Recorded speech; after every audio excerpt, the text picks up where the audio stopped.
Almost all counties are seeing more cases and more healthcare use that could threaten the medical system if this continues. Governor DeWine says coronavirus is surging. Franklin County becomes the first county in the state to go purple. And that means the county has had more than 100 new coronavirus cases per 100,000 people within the last 2 weeks. The statewide curfew goes into effect tonight at 10 p.m. But Governor DeWine is still calling on people to make changes in their own everyday lives. Meantime, health officials reporting almost 7,800 new COVID-19 cases. Ohio now has more than 326,000 cases. More than 5,800 people have died from the virus, including 63 new deaths in the last 24 hours.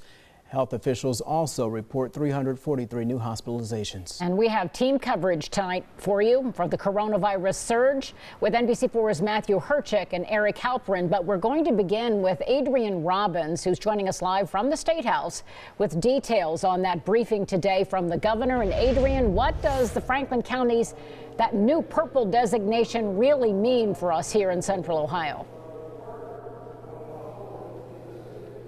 Well, Colleen, the new designation doesn't bring with it any new orders or advisories, but really just a warning. Those living in purple counties, which now include those living in Franklin County, are told to only leave home for supplies and services. Now, level 4 means we are seeing severe exposure and spread of the coronavirus. In a statement, Columbus and Franklin County Health Commissioner said this further stresses the importance of the stay-at-home advisory that was issued yesterday. They call the situation in Franklin County dire. Franklin County may be the first to turn purple, but if things don't change, Governor DeWine made it clear today they won't be the last. Today he said it's up to people, not the state, to turn things around. Most of this is personal responsibility, and if you don't have a reason to go out, you should not really go out. You should restrict the reasons that you go out. And in the new advisory map released today, there are no longer any yellow counties, and there are several counties who are on the warning list of going purple, along with Franklin County. Local for you at the State House, I'm Adrienne Robbins, NBC4. Adrienne, thank you. And tonight's the first night for the state's new curfew. It's Governor DeWine's latest effort to slow the spread of COVID-19. It goes into effect, as we said, at 10 tonight. There are some exceptions, but being at a bar or a restaurant, that's not one of them. NBC4's Eric Halperin is live tonight in the Short North. And Eric, I imagine the bars, they're getting ready for this first night of curfew with a little dread. Colleen, most bars that I've talked with are moving up last call so they can make sure that everyone is out by 10. They say they don't expect to have any problems with customers following this, but already this week they say they've lost business from when the governor first made the announcement about the curfew. Previously, under the state's order, the governor's order, last call was at 10. Now many of these bars are losing an hour of business as they have to move that up. One Columbus bar owner told me today this in part could be very close to a knockout blow to many businesses. We also stopped by the Bogey Inn in Dublin. They feel this is going to hit them most on weekend nights. The general manager says since last week he's already seen a big drop in business, and he expects that to continue with the curfew in place and has already cut employees' hours. It reminds me of last March, but we're not really shut down, but it feels like we're getting shut down without anybody coming out and saying you're shut down, because the sales are definitely going down. And for a lot, not just us, I've talked to a lot of operators, everybody across the border down in this industry going into the holidays, and it's just an awful situation. And the curfew is set to be in place for 3 weeks. Now, takeout and delivery are still allowed, but some say it's just not worth it to stay open if that's all they can offer. Live and local for you in the Short North, I'm Eric Halperin, NBC4. New COVID infections continue to rise. That's the same with the number of patients who have recovered from the virus. With questions about COVID-19 immunity growing, how are some of the previously infected individuals moving forward since recovering?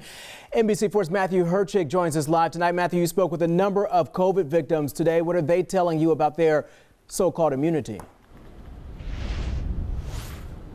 Well, Carrie, some studies have shown immunity in previously recovered patients for as long as 3 to 6 months, some even longer. And while medical experts try to gain a better grasp of what that immunity period looks like, they tell me, those that I've talked to say they are moving forward with caution.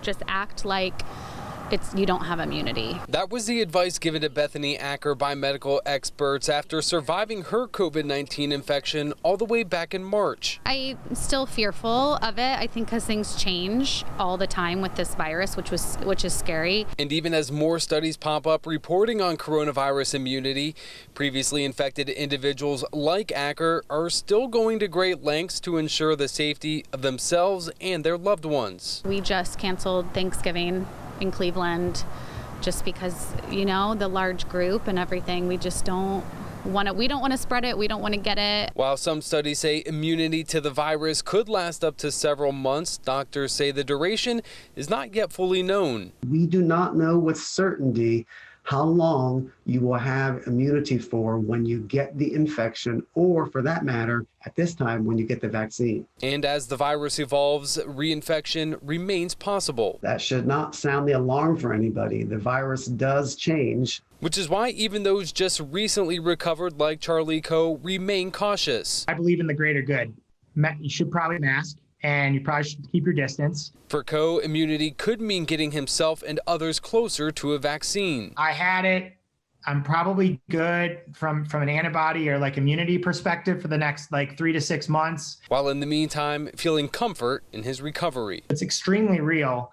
But I think that's certainly there's a little bit of weight lifted off. And from everybody that I talked to today, from experts to those that have previously now recovered from the coronavirus, it's the unknown, whether it's immunity or vaccines or just in general when this will all end. They say that unknown is still very much the scariest part of it all. Local for you in Columbus, Matthew Herchick, NBC4. Matthew, thanks. A long line of cars jammed traffic in West Columbus this afternoon. All those cars were waiting for a drive-through COVID test. NBC4's Alan Henry is live there now. And Alan, really long lines. What made it back up so much today? Well, Colleen, the pop-up testing site here ran from 9 a.m. until 1 p.m., but some of the first cars in that line started lining up at about 8 a.m. Now, I want to show you some footage that Drone 4 shot here of that line earlier today. Despite showing up early, some of these cars ended up having to wait at least 3 hours to be seen. And in some of those cars were SUVs filled with families of 4 or 5, all wanting to get a COVID test. With more testing comes more results that local health departments have to sort through and try to handle. Licking County's health commissioner says more than 90% of his staff is working on COVID-related issues on top of their regular jobs like health inspections. But he says given the serious nature of the pandemic, it's good to see more people getting tested, even if it means more work.